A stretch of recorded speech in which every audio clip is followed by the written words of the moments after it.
And if you think that this is far-fetched, what the Lord was saying to me this morning is, Celestial, have you noticed the revolving door in the law? Has anyone noticed that now, no matter what crime you commit, unless it's murder, you barely have to pay $10 bail, and in 5 minutes you're back on the street? At least that's how it is in certain cities like Chicago, New York, and California. These are warning signs for you to open your eyes. The Bible says, watch and pray. So these are some of the warning signs for you to open your eyes and understand. I always tell people that prophecy is not going to jump on you suddenly out of the bushes.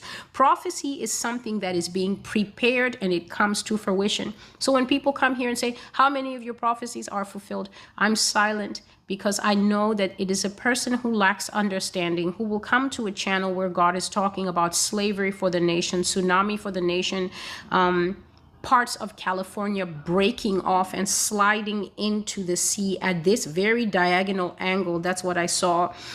Ripping earthquake along something called San Andreas out there.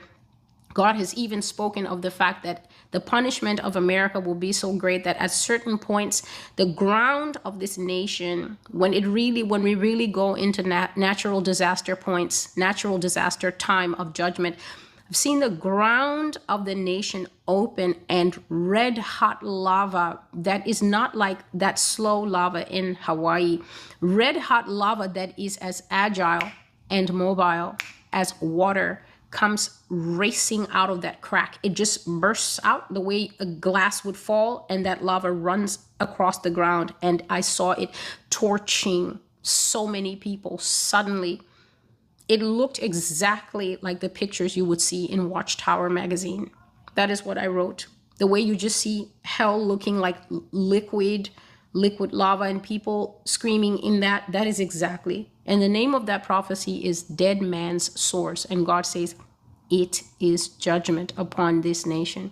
So when you come to a place like this and you're asking how many have fulfilled, I'm thinking this person is really eager to see many of his fellow citizens pass away, and he doesn't even know, or she doesn't even know, that they might be one of those fellow citizens that fall in these judgments.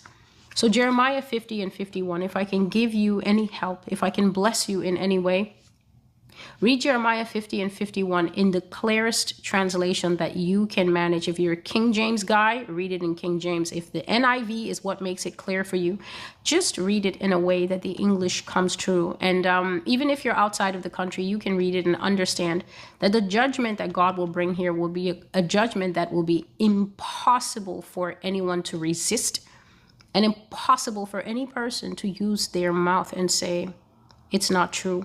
God said to tell America, not only will you hear all my words, meaning that I, Celestial, will sit here bringing video after video and writing post after post until I have written everything that I have had since 2012 up till now, and until I have made all the videos that God says, I want this one to be available in visual format. He says, not only will you hear all my words, but after you have heard, I will return, meaning that he's going to come from behind me, who is the one that he has sent in front. He said, I will return and do them all to you.